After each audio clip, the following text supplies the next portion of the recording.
Welcome to the Prospect Warehouse Podcast. This is your host, Tim Kanak. You can find me on X at Fantasy Ace Ball.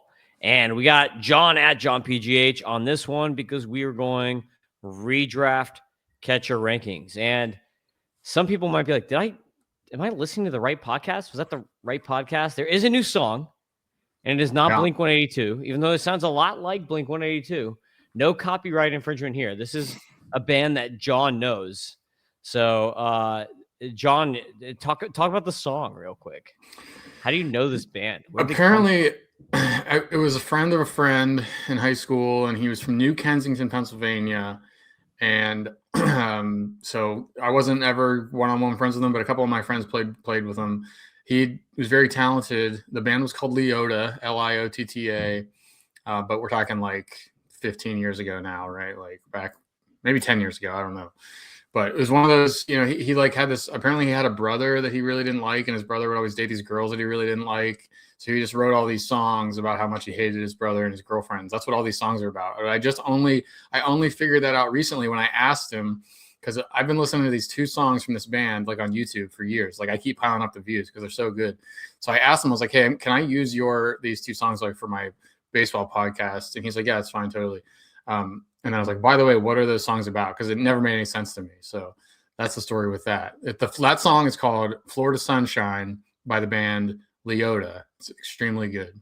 Oh, perfect. Florida Sunshine. That's what I'm looking at right now. I love it. Yes. Even though it's cold. The last 3 days have been cold, and I have to wear a jacket. That's how cold it is. That's enough. We're not doing this weather Florida thing. We're done with that, Tim. We're done talking about the weather. Well, this is my pro and con. I'm going to baseball games, so I'm going to a spring training game on Friday, and I'm going to another one on Sunday. So I'll be able to report back with some stuff that I'm seeing. Didn't you say you saw the Twins or something already? No, I didn't see anybody yet. So I'm actually seeing the Pirates. I'm going to see the Pirates, the Cardinals, the Mets, and then next week I'm going to see the Orioles. So I'm gonna hopefully see a lot of Florida, the teams here in Florida for spring training. I'm going I've already bought I don't know, 3 or 4 games. So this is why people, I need you to buy the prospect package because these spring training tickets are like $60 a pop. They're freaking ridiculous. Really? That's not even including the part. They like you go to a Marlins game for like $8 like during the season, but these spring training games are like $60 a pop. And that's not even for good tickets. And the stadiums fill up. It's not like a minor league game where there's like 10 people and you can sit wherever you want. Like these games here fill all the way up, standing room only. So so I need like 4 prospect packages just for me to go and because I can't go unless I bring at least one kid. So I have to bring a kid just so my wife will let me go to these games. So just for 2 tickets, I'm spending like $120. Then I have to pay like $20-$30 for parking. So it cost me like $150 or $200 just to go to one of these games. That's unbelievable. For the kid, I've got to buy a beer for myself. So you have to, you can't go to a baseball game and not buy beer. So I'm spending $200 at each of these games. So that's why I need what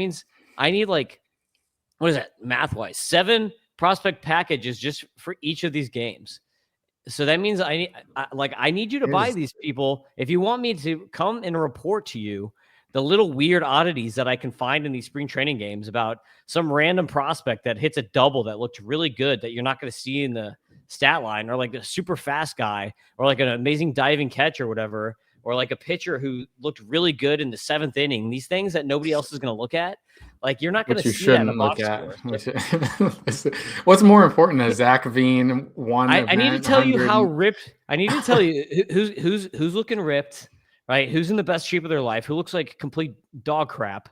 Like you're not going to get this stuff unless you buy my prospect packages because that's what you're paying for. So please buy the prospect package, $29.99. I need 7 of you to volunteer so I can go to more of these. You're going to the games anyway. It's not going to matter. I know you're trying to do the sales thing, but you're going to be no. Well, maybe not. I don't know. Maybe I'll go to more games if I get more people buying because let's see. I can count how many prospect package sales I have to date. That's how many games I can go to. Yeah, it's been a success, man. We've sold a good number of those. You've made a nice little chunk of change from that. Yeah.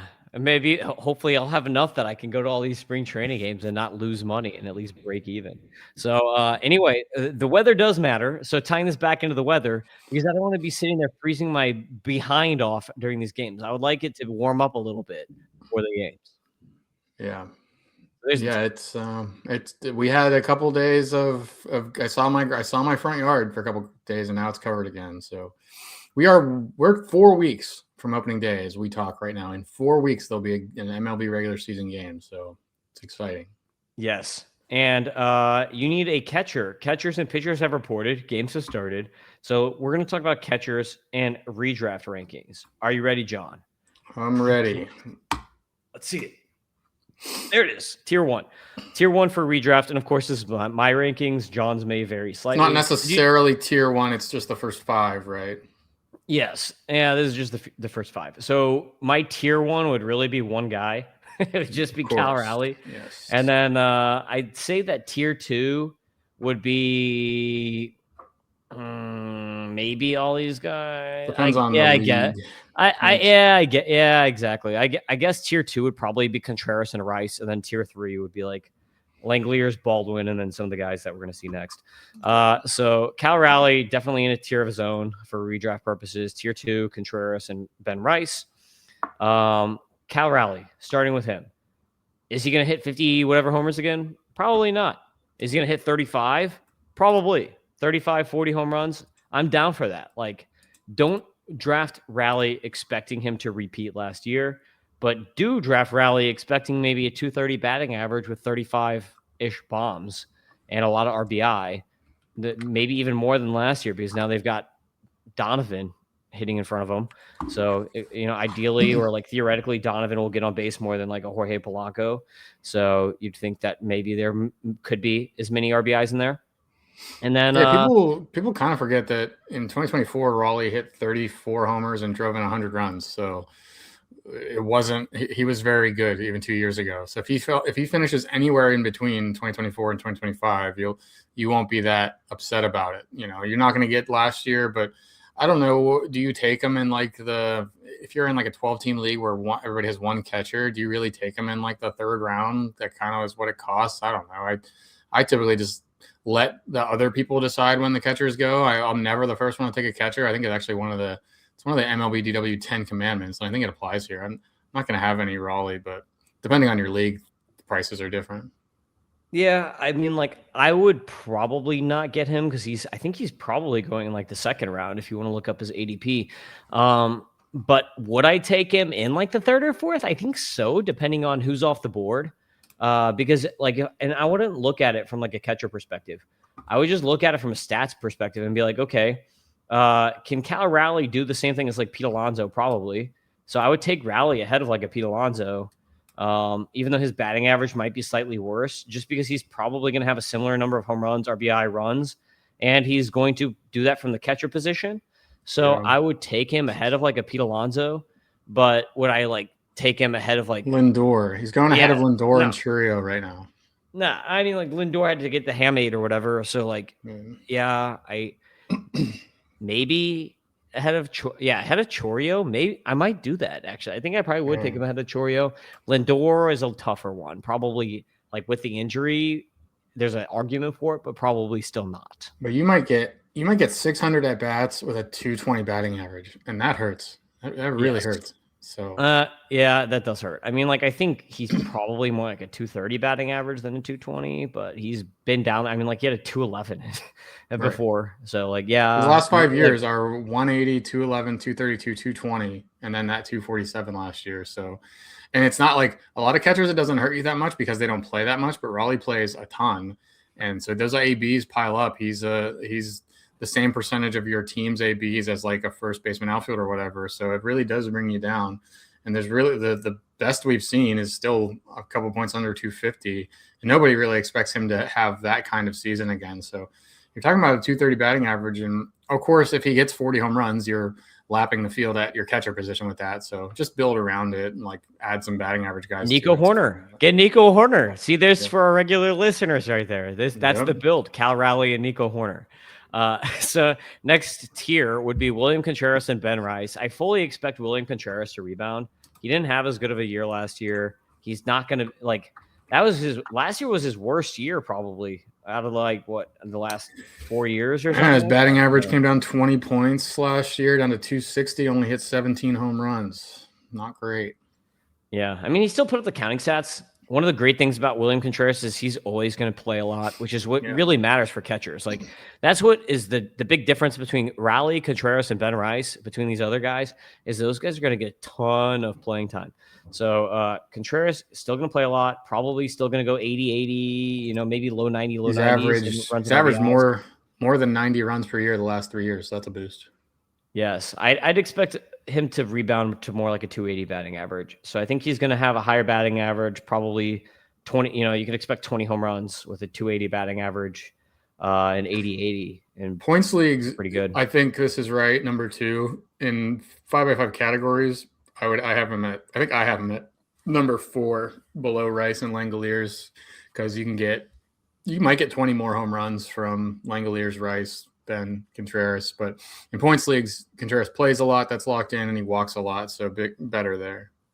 Yep, Ben Rice. Obviously, the Yankees brought back Paul Goldschmidt, and Ben Rice. Like, I don't know, is he going to get the same amount of playing time, more playing time? Probably close to what he did last year. 138 games, 467 at bats. Since Goldie is coming back, if Goldie didn't come back, would I have expected more? Yeah, probably like 150 games, something like that. So yeah, I mean, I wouldn't expect him to get a full amount of playing time, but he's going to be really good when he does play. And I don't know like how they're going to do their lineup build. If he's going to play some DH looking when at they that. get Goldie in, probably. He led off for them in his only start against a righty, so it could be the leadoff hitter against righties. Against lefties, he'll be probably 6th or 7th, but that was a good sign. Yeah. So Rice, maybe he plays a little bit more, but I wouldn't expect, full-time playing time from him. So just keep that in mind with him. But you should get 30 home runs, I think, if he does play a little bit more, 25, 30 home runs. Better. You're going to get a much better batting average than you're going to get with Langoliers. So that's why I like him a lot more. And I think he's probably going to get similar playing time. So similar to more playing time with much better batting average, maybe 5 homers less. I'll trade 5 homers for 30 points or 30, 40 points of batting average pretty easily. He might just pop off for 35 bongs and a 270 batting average. Like he seems to be that good. So yes, he's got catcher. Yeah, no, I think he could probably be the catcher number 1 in a standard roto league where the average kind of catches him up in whatever he gives up for Raleigh. Like even assuming they both stay healthy, like in a categories league, I'd say these 2 are the favorites to be the C1 overall. Like maybe the downside with Rice is significantly more than with Contreras, but in your in your categories leagues with homers and average, like Rice could definitely be the number 1 guy. And you're paying you're paying a fair price for him now. It's not like he's a steal, but I still would like to start my draft with him or get my catcher with him at least. Yep. Next on the list, we've got Shea Langoliers at 4. Langoliers had a 277 batting average last year. His career batting average is 234. I highly doubt that he is just that much better of a hitter magically. Get the strikeout rate, though. Dropped his strikeout rate 7 points down to 20%. So it wasn't like all BABIP. Yeah, exactly. I mean, he definitely did something, but do you expect that to stick? Or do you expect him to regress to the mean? I expect him to regress to the mean because that's what most players do. So you're probably looking. Yeah, I think you're just looking more like a 240, 250 batting average guy, not a 277 batting average guy. Let me pull this up. Hold on. Because it was in the second half last year. This was part of the Athletics team preview when I did his part. He was actually on the player raters above Raleigh in the last 3 months. Like he was incredible. He hit 310 or something in the last 3 months. And yeah, so like you said, he hit 277 last year after going 205, 224. He doesn't. I don't see this strikeout rate going back to 28%. I think probably 24, 25%, but I think he can easily hit 240 here. And maybe even, who knows, maybe it does stick. Maybe he can hit 260 or something like that. Home runs have never been a problem. He's got 29 and 31. in the last 2 years, never playing more than 137 games. So yeah, you're losing 15 games or something there, even if he's fully healthy. But I think it's just important to point out that the K rate really, really plummeted in a good way. So I like Langoliers as well. He's kind of maybe a consolation prize if I don't grab Rice, if I don't get him. I like getting Langoliers. There's a lot to like a catcher, but I really like these two guys at the top here. Yep. Number 5, Drake Baldwin. I like Baldwin a lot. The weird thing for Baldwin is that the Braves just like keep adding catchers. Like Jonah Heim, they brought in now. So Sean Murphy's hurt. They bring in Jonah Heim, which I mean, like, yeah, it's good to have 2 catchers. But the thing is, like, yeah, can he play another position? Maybe he DH 12 times. How much are they going to DH him? I think his bat is so good that they need to keep him in the lineup. Ozuna's gone. Ozuna is gone, so they have. Yeah, there's no clear DH there. Yeah. I mean, they brought in they've got Yastrzemski, and they always bring in guys, right? They've always have like a pretty deep bench, so it'll be interesting to see what they do. And they never have a shortstop for whatever reason, but they always have a deep bench. But like I like Drake Baldwin a lot as a hitter. Like if he was guaranteed to play like 140 or 150 games instead of 125 or whatever, 130, whatever he'll probably play, I would maybe have him ranked higher just because he's a really good hitter. Like I expect him to hit 270, 280 with 20. Like I expect him to basically, like he could be the next William Contreras, which is funny because they're both like former Braves catchers who like could play other positions. But I kind of expect him to do is kind of a similar thing as Contreras in less plate appearances. I think he can get there, man. I don't see a DH. I think it's him. I think they still probably like to give him a full day's rest 1 day a week, but I think he plays three, 4 starts at catcher and then 1 or 2 at DH every week and gets there because there's no better hitter that they would want to DH for him. Like he's very, very good. If he can lift the ball a little bit more this year, he's a little bit of higher of a ground ball rate. He's more of a line drive power hitter than a fly ball guy, but that can change. It was his rookie year, right? He's 23 years old or whatever it is. 25, sorry, a little under that. But the floor is really nice because he hits the ball very hard. He strikes out very rarely, 15% K rate. Who is one of these guys in that? We did that one plot that one time with bat speed and contact rates. He was one of those elite dudes. Like he's swinging the bat hard and he's making contact at a high rate. So it's a high floor. And if this ground ball rate drops a couple of points, then yeah, I think he gets into the 20s with home runs. Hit 19 last year. And I think he can play more, like I said. So another guy to like. I really don't think you need to reach for Raleigh for kind of these reasons. Like there's a lot to like here and even more coming. So yeah. So the next 5, basically, like I would probably make this 3rd tier. Like it would be pretty big. It would be, I think, Drake Baldwin all the way through these next 5 guys, and then maybe adding like 2 more guys that we'll see like in the next group. That's how big this 3rd tier is. So I feel like, yeah, there's no reason to not wait for someone in this 3rd tier. Like I would love, if you're in a 15-team league, if you can get 2 of these catchers in this 3rd tier, that'd be pretty sick. So talking about this tier, number 6, I've got Ivan Herrera. Who's not a catcher Will Smith. Yet. You have to wait for Herrera. So yeah, you have to wait for it. Number 7, Will Smith. Hold on. Go. Okay, read it first, then we'll get back. Okay, number 8, Hunter Goodman. Number 9, Samuel Basallo. And number 10, Yanir Diaz. So all these guys, Drake Baldwin, all in one tier. And then there's going to be a couple guys in the next tier. So yeah, Herrera not going to begin as a DH, but the Cardinals have basically said he's going to be the starting catcher this year. Chaim Bloom really wants Ivan Herrera to catch. Kind of feels like the previous Cardinals regime messed him up, and we're like really dumb by not letting him catch and like moving him to left field or whatever they were trying to do with him. So the good thing is that he is one of the best hitters, if not the best hitter on the Cardinals. Like it's probably like him or Weatherholt, honestly, like best hitter on the Cardinals.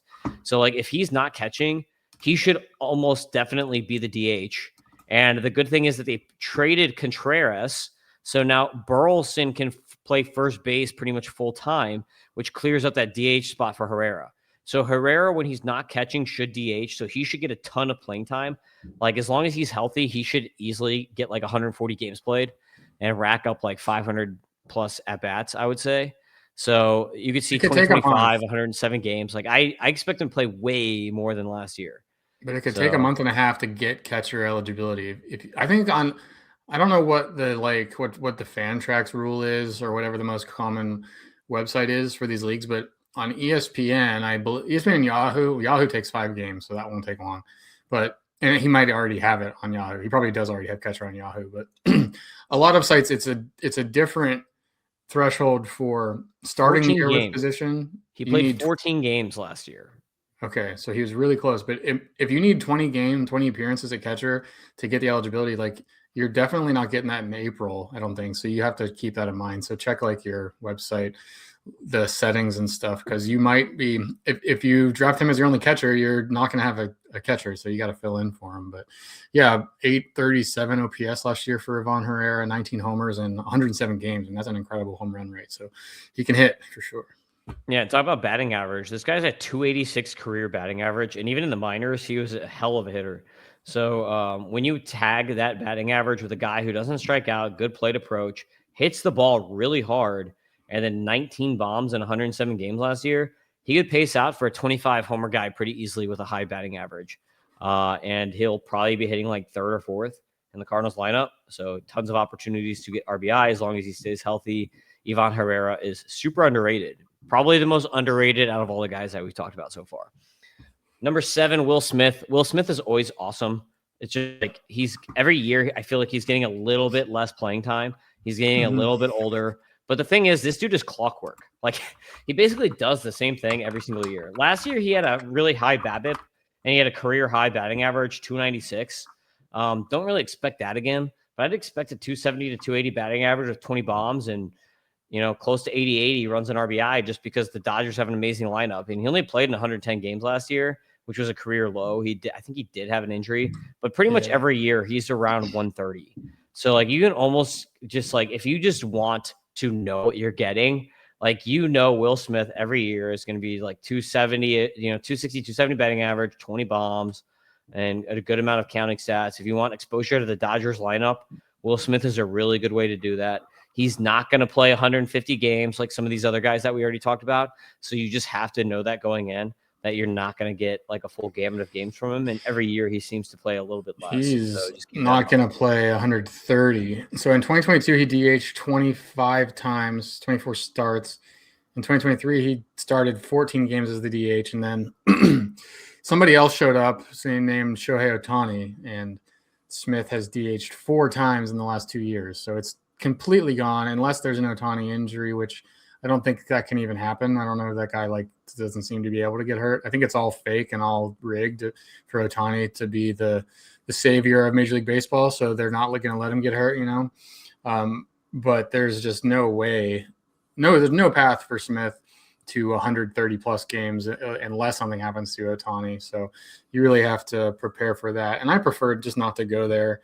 I prefer to get somebody, because there's a handful of guys after him that can play 140, 150 games. So just getting those 20 extra games is such a big deal, especially at a position where the hitter's a little bit more volatile because the injuries and the body getting banged up and stuff. And sometimes their focus isn't on hitting if they're trying to handle a pitching staff and stuff. So at a position where there's a little bit more volatility, like give me as much volume as I can get. And that's not Will Smith. Yep. Next is Hunter Goodman. So Hunter Goodman will get volume. He'll probably play 140, 150 games. He'll DH. He DH'd 39 times last year. So he'll DH when he's not the catcher, because just like Ivan Herrera, Goodman is probably the best hitter for the Rockies. So, the thing with him is there's risk because he does strike out a lot. His swing strike rate is really bad. He chases a lot. So there is risk that his batting average could just tank because of the strikeouts. So you are going to run into volatility, but he is in cores. So when he does make contact, he hits the ball 116 max EV last year. So he hits the ball really hard. So he's going to get a lot of home runs. He's going to make hard contact. He's going to rack up RBI, but there is potential for him to just he had a 331 BABIP last year. If he only runs a 280 BABIP or something like that, if he had a Shea Langoliers BABIP, he could be a 200 hitter. So that, that's a possibility. It's definitely a possibility because his eye is not, his plate approach is not good. If you're looking on YouTube or X Vision right now, which I recommend you watch, you'll see his discipline is in 93. That's the worst F-score discipline of all these catchers that we've talked about before, which means that he's going to be the most volatile of all these guys, but there's also pretty high upside here for Goodman. 278 actual average, 247 expected, 26% K, like you mentioned.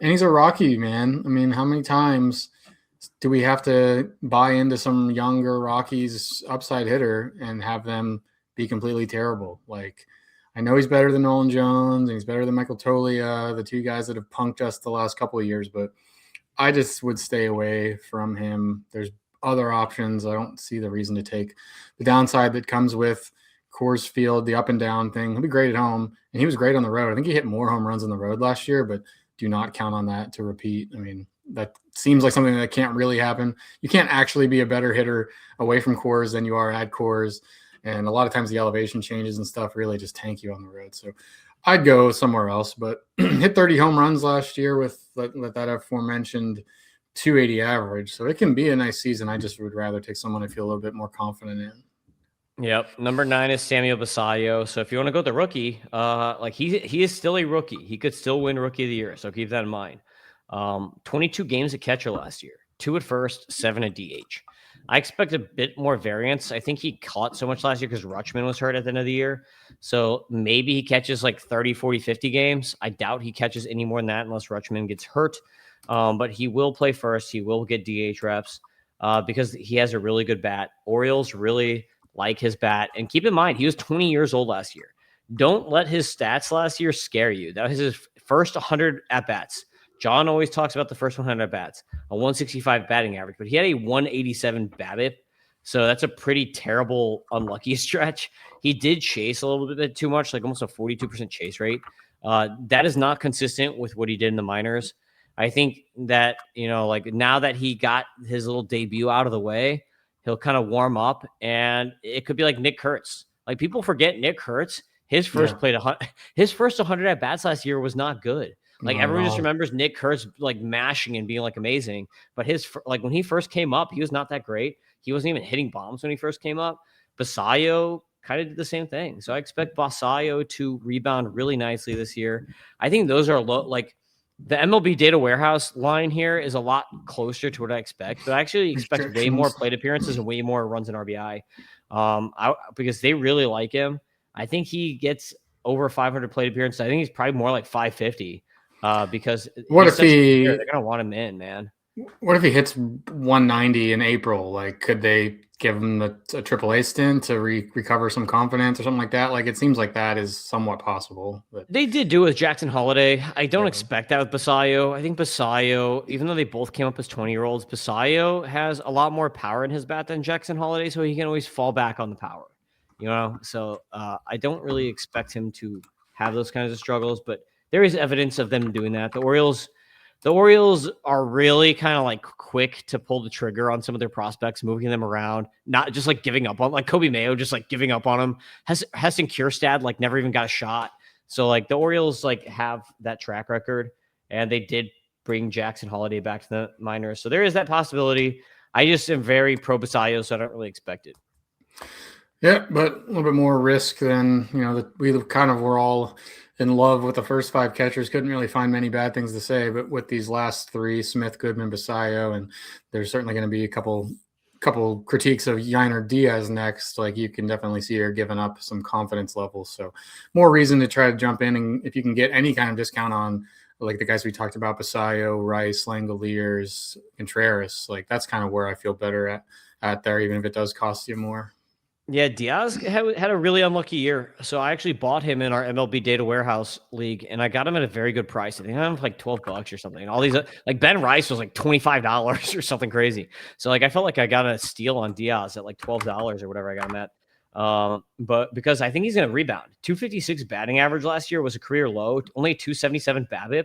And under the hood, nothing changed. He actually was better last year. So last year, his ground ball rate went down from 2024.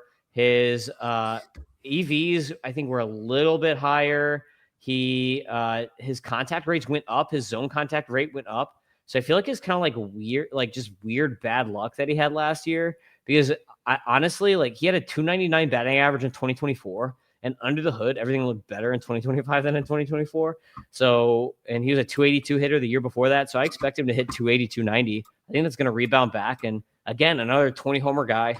So like it's kind of funny. Like Diaz, and Drake Baldwin and William Contreras are all very similar type guys, and I think Diaz is going to be the cheapest guy out of all those guys. So I think this is a guy that I would definitely target in leagues. I agree. I'm not sure. I was trying to look at my catcher preview to see if we have the same exact top 10. I'm looking at it now. It looks like we do.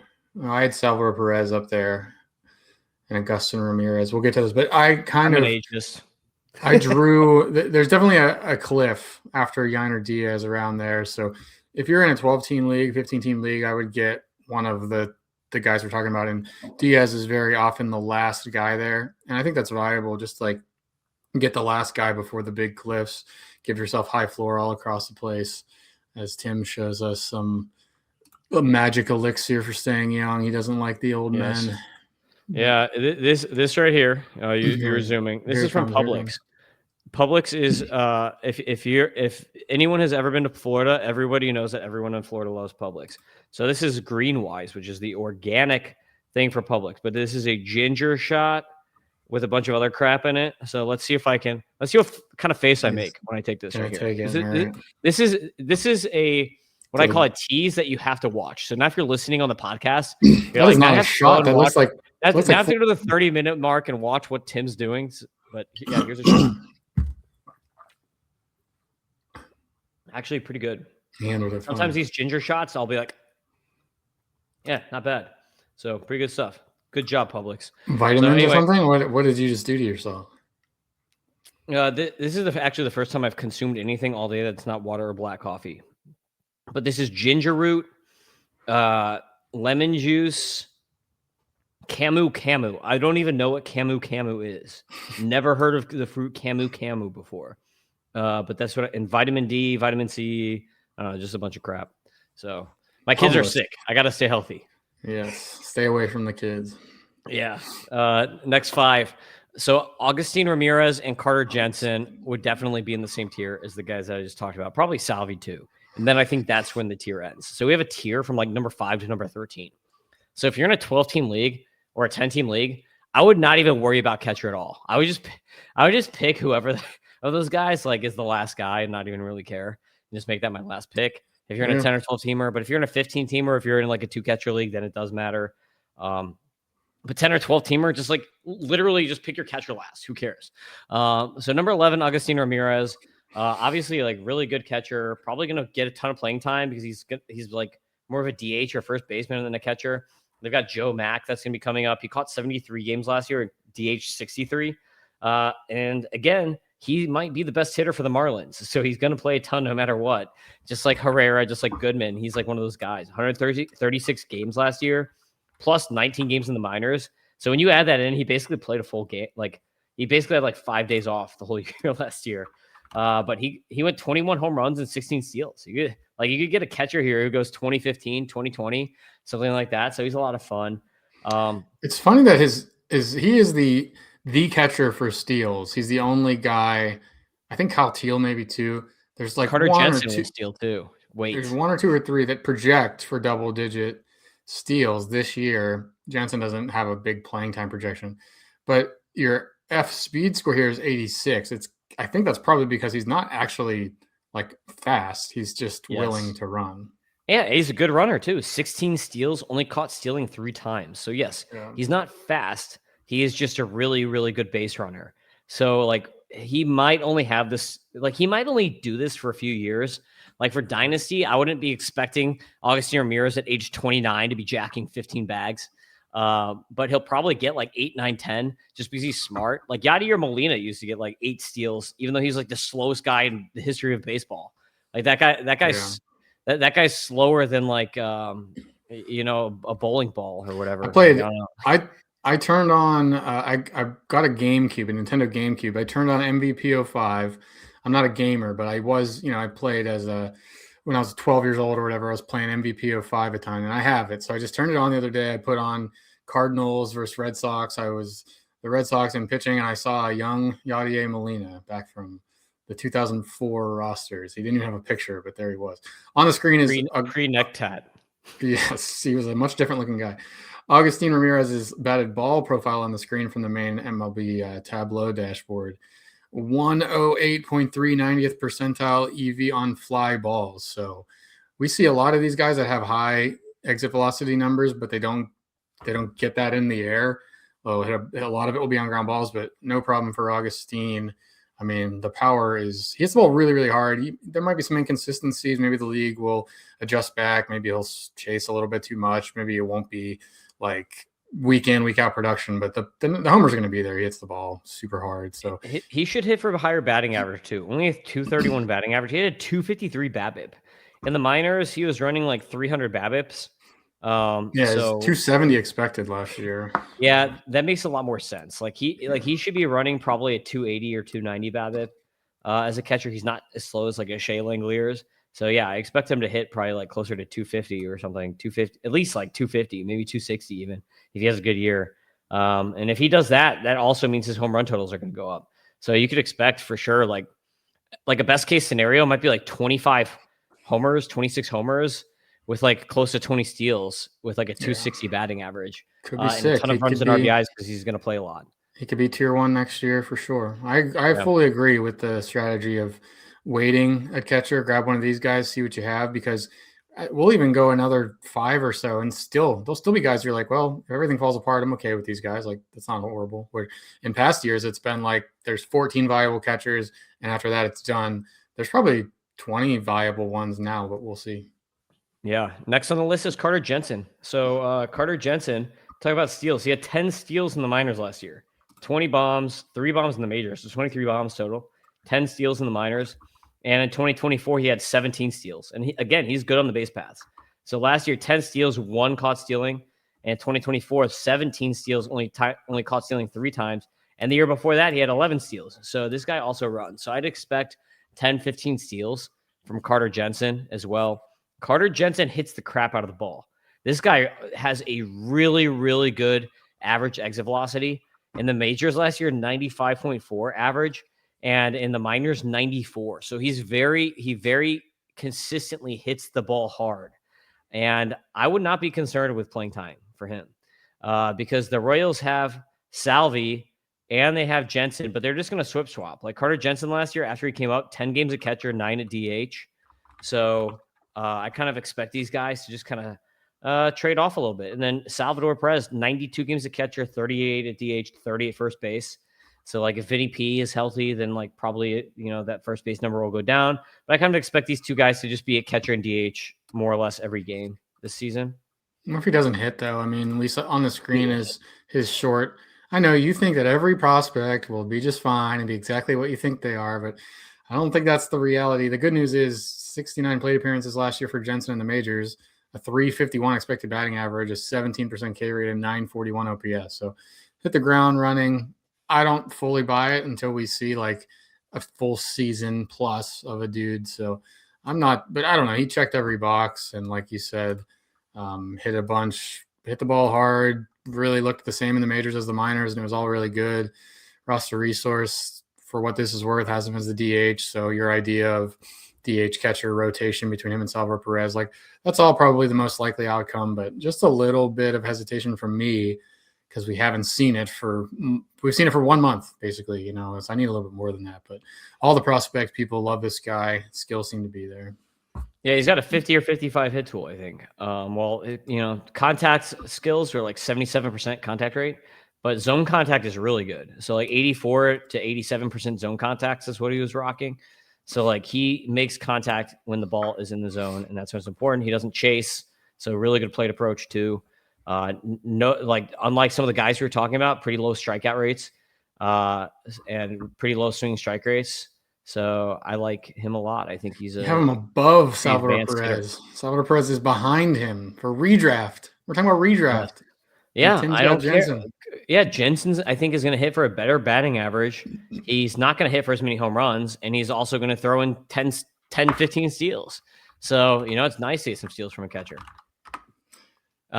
So next is Salvador Perez, right? They're back-to-back here.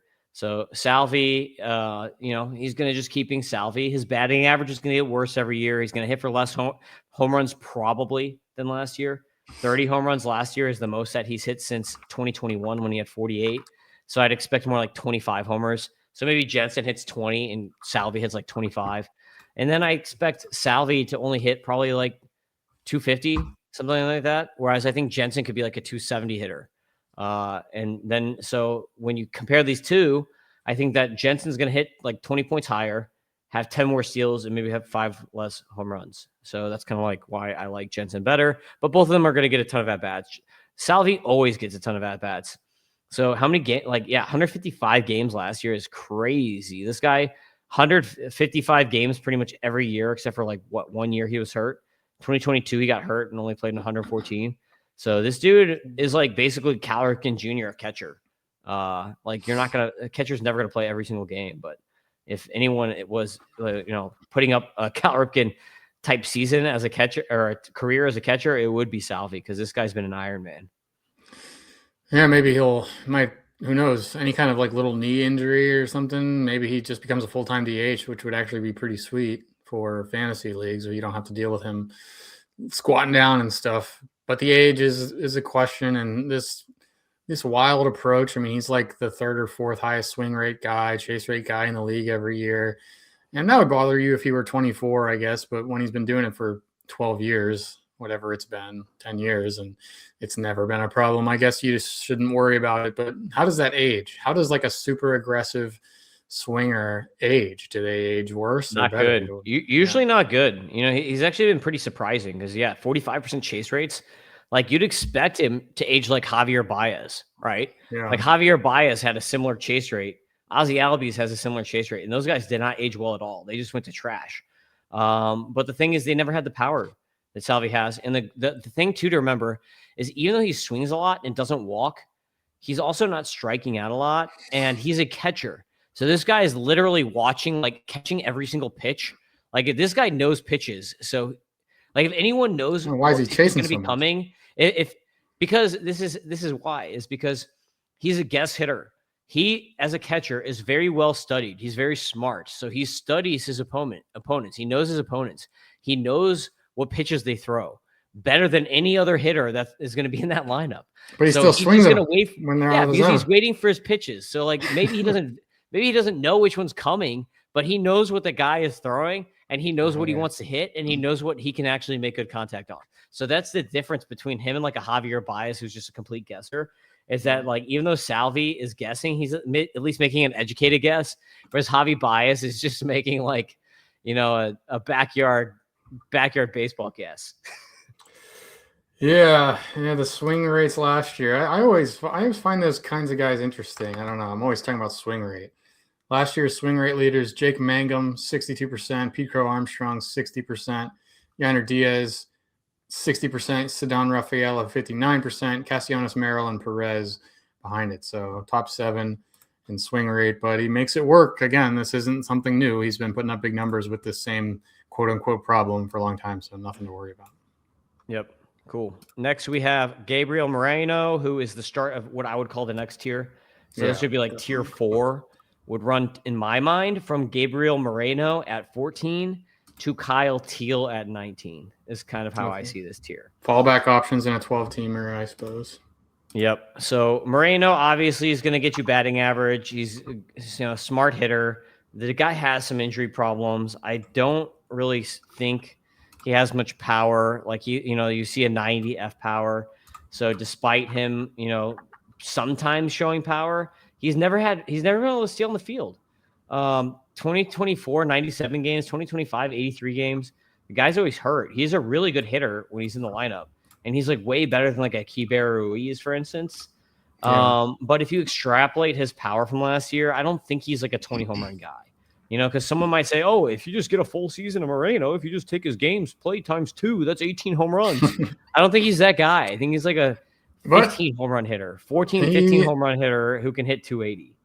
He did hit the ball in the air more last year, up to 26% fly ball rate, up to a 13% air pull rate, up to a 350 expected WOBA, up to a 287 expected batting average. So maybe it's just because it was a small sample. Like he hasn't even gotten over 260 balls in play the last 2 years. So there's a lot of randomness in the batted ball profile stuff. That could be it, but he did like the per game numbers were good last year, but so were the underlying stuff as well.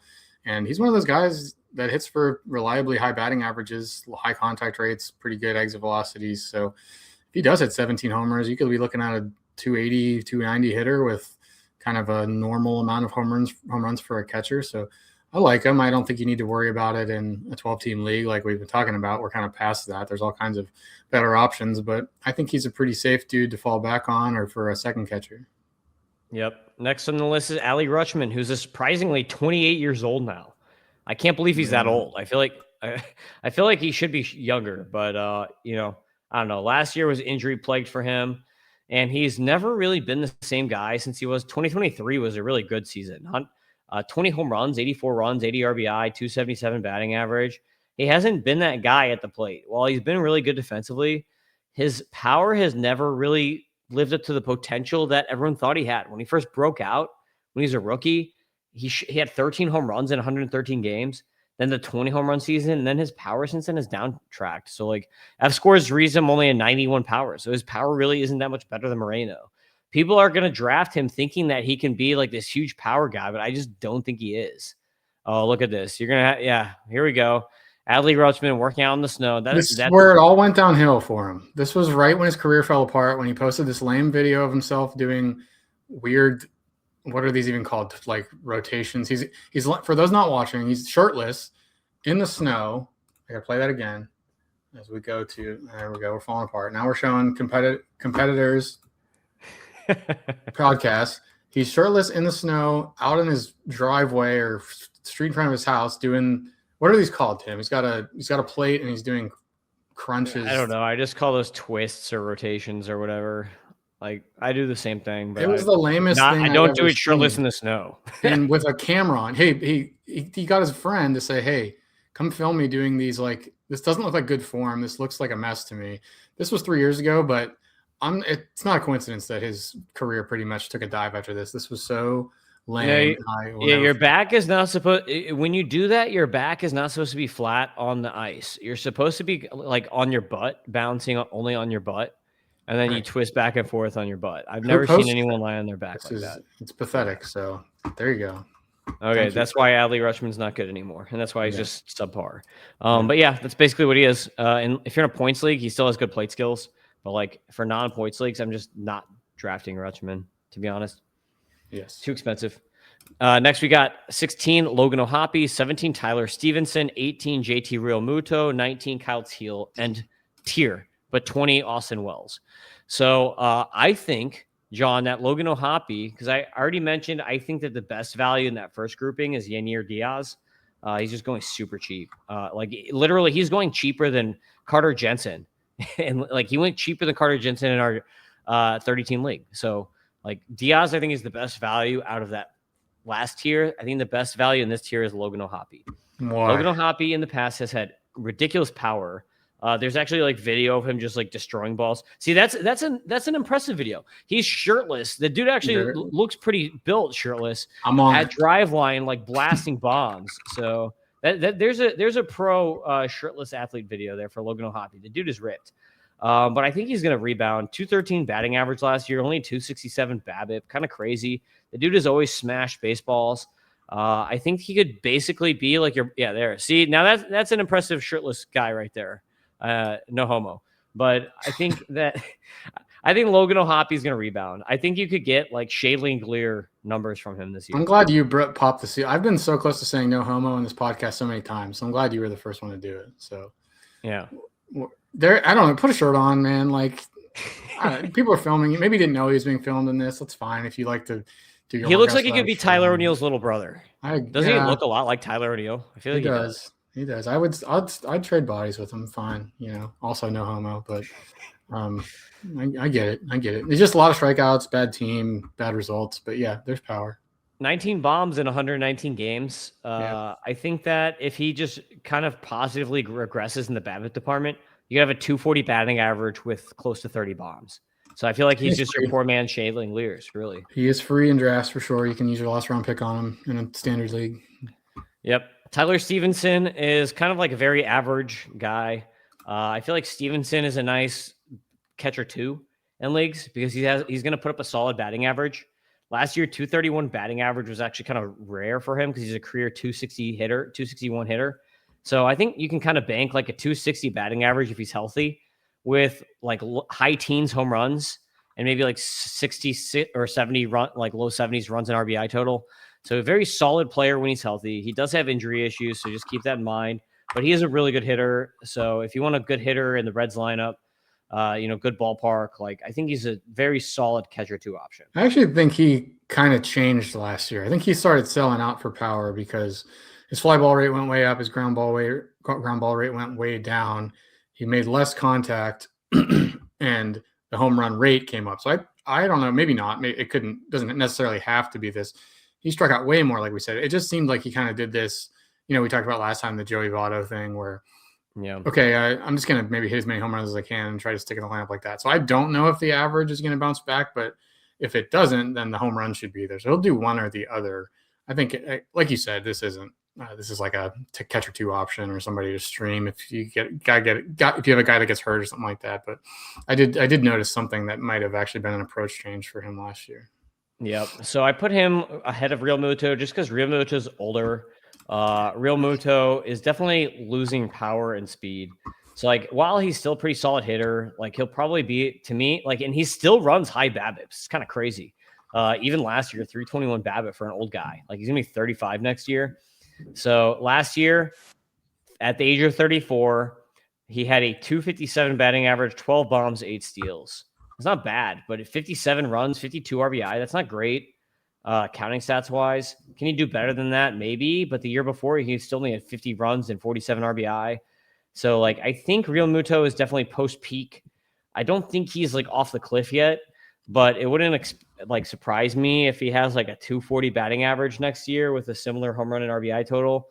And it's just not super useful. So I mean, like it's okay for a catcher 2. But like, I do not want this guy as a catcher 1 anymore, so I would not rank him as such. Yep, he's not a fantasy guy for me anymore. Really bad last year, and it's probably not going to get much better and it might get worse. Man, ugly. Yep. And 19, Kyle Teal. So this is the last guy in this tier. And we've got Austin Wells in there. We don't really have to talk about him since he's a different tier. We can talk about a bulk tier or whatever to end the podcast here. But Kyle Teal, I like Kyle Teal a lot. I think he's he's free. So talk about a free guy. 273 batting average last year. Yeah, he had a 361 BABIP. But this guy always had hits for a pretty good batting average. So I think that he could be like a 260 hitter. And he only played in 78 games last year in the majors, 50 in the minors. He had 16 home runs at both levels with 10 steals last year. I think that you could get something like that. I think that he could basically be a younger version of JT Real Muto for you. If I think you could hit 260, 250 with high teens homers and throw in some steals. So and he's going to play a ton. Like he's going to be the starting catcher for the White Sox. I know they've got Edgar Caro too, but Teal is a better hitter, much better hitter than Caro. He DH'd even last year as a rookie. So, and now with Robert gone. He won outfield appearance too. So maybe they play him in the outfield a little bit. They do the Ivan Herrera outfield type thing with him, or what's the Pirates guy Henry Davis, Davis, the complete bust, first overall pick.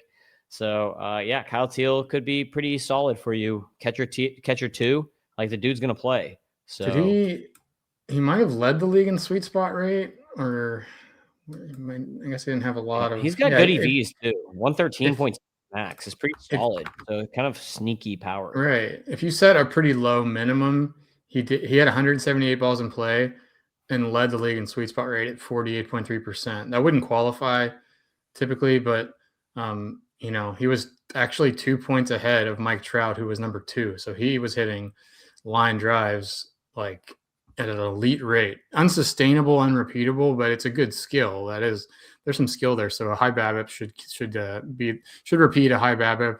And with a little bit of power and a little bit of speed, I do think Teal's a guy that could absolutely smash this cost. Like we could be looking back at him like why was that guy so cheap last year? And he could clearly be a top 10 catcher next year. I think you got 22 homer, 8 steal, 275 batting average upside with him. Some downside there as well, since we haven't seen much of him. Maybe it was a fluke, the success he had last year, but I agree. I think you can pretty much stop there.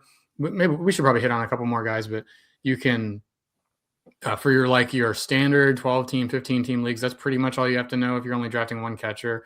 Like we've covered it, but do you want to keep going 5 more just to see these late round guys? Yeah, I'll just spit some names out here. I think some like names to watch. So we got Austin Wells here, obviously Yankees starting catcher. He's gonna hit bombs, bad batting average. Alejandro Kirk, I don't really like. I'm not really super interested in. Yeah, this is really Kirk. low. This is super low on him, especially for you, like a points league guy. That's I just surprising. don't. There's no power here, man. I just don't like I that. agree. Like I agree. Yeah. he's Luis Arias as a catcher. Like, do you really want that? Like, I don't want that. I'd rather gamble on some of these more interesting young names.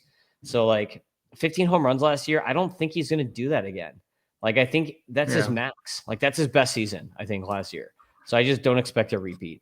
You got injured Sean Murphy around. You got Bo Naylor, who everyone thinks is going to finally break out this year for whatever reason. I'm not really buying that. Dalton Rushing, I actually really like, but he's just buried by the Dodgers. So unless he starts playing a different position, unless they put him in the outfield or DH him or something, like he's only going to play 30 games at catcher because they've got Will Smith. So if Dalton Rushing can start playing other positions, I would really buy on him because he's a great hitting prospect. It's just like the Dodgers have way too many dudes. Francisco Alvarez, I'm super low on. A lot of other people really, really like Francisco Alvarez. His hit tool is a terrible, man. 86 F score on the hit tool for Francisco Alvarez. He's just not going to hit enough. Like, he's a 200 hitter.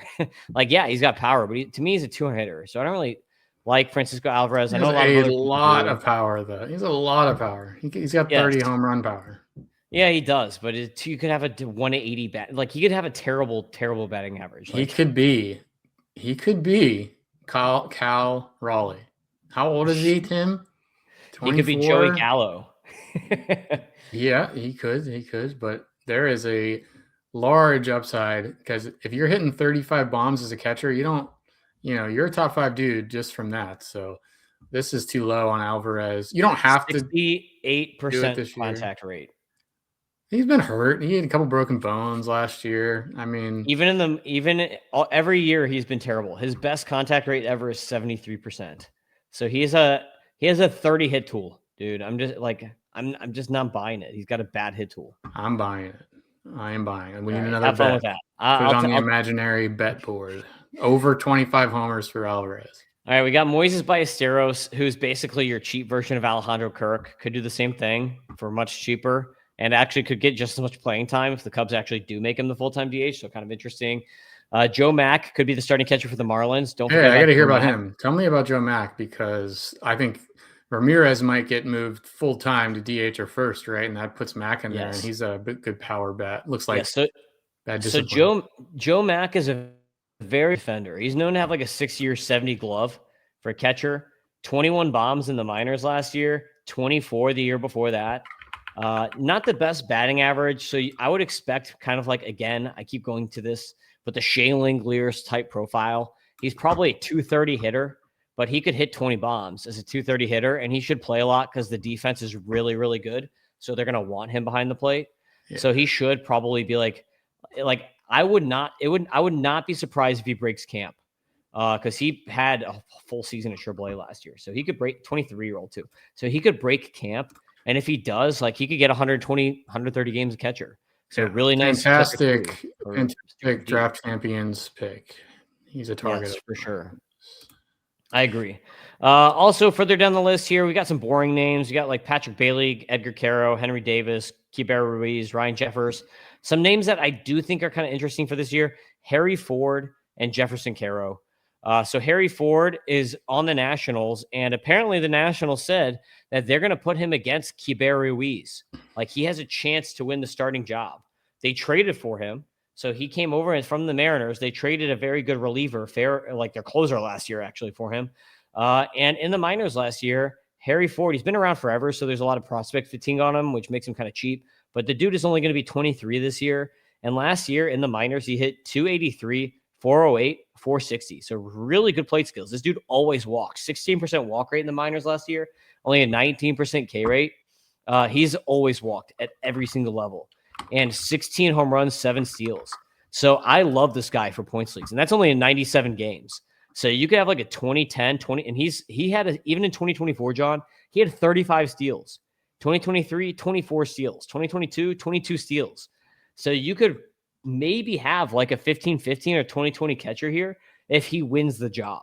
So if this guy wins the job, I love it. Go get him. I drafted him in the MLB Data Warehouse League just based on him maybe doing that. He's a top 150 prospect for me. So Harry Ford is a really deep name to watch for this year.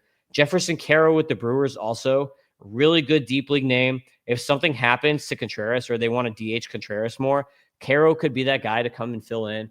Maybe he starts 30, 40 games a catcher and becomes like a DH type because he has a good bat for a catcher too. So Jefferson Caro, another top 150 prospect for me who could get a lot of playing time this year. So those are two guys I'd look out for. Super deep league, Jimmy Crooks, catcher for the Cardinals. All kind of depends on if the Ivan Herrera thing plays out. And if they keep Pages, then probably not going to play. If they trade Pages, then we could see some Jimmy Crooks reps. I like Jimmy Crooks a lot. So those are the names that I'll leave you with. Can I just say that Henry Davis slugged 278 last year, but his expected slug was 389, way higher. He was like the worst hitter in the league last year, but he probably shouldn't have been. He should have been like a 15th percentile hitter rather than first. So some cope from me. He looks like the Pirates catcher one because the pitchers like to throw to him. It's really improved his defense. So he'll play a lot and he hits the ball hard. He's got good bat speed. So don't be surprised if Henry Davis cracks like top 25 catcher fantasy value or something this year. Well, they did fix Joey Bart. And if the Pirates can fix Joey Bart, then they should be able to fix their own prospect too, I would think. So yes. Possibly. So that's the podcast. Make sure you sign up for MLB Data Warehouse, subscribe to the podcast, and buy the prospect package, $29.99, so that I can keep going to spring training games because they're super, super expensive. I need you all to front my spring training games this year so I can go to more games and tell you all the little nitty-gritty secrets. So next time that I'm on with John, I'll have gone to a couple spring training games, and you'll be able to get some spring training data or whatever out of me. So that'll be fun. That's it. That's the podcast. Peace out, everybody. We'll see you next time. And this song, I wonder how it's going to sound. Is it going to have a metronome? It's nice. It's a nice. No, metronome's gone. It's a nice ending. Let's hear it. No metronome.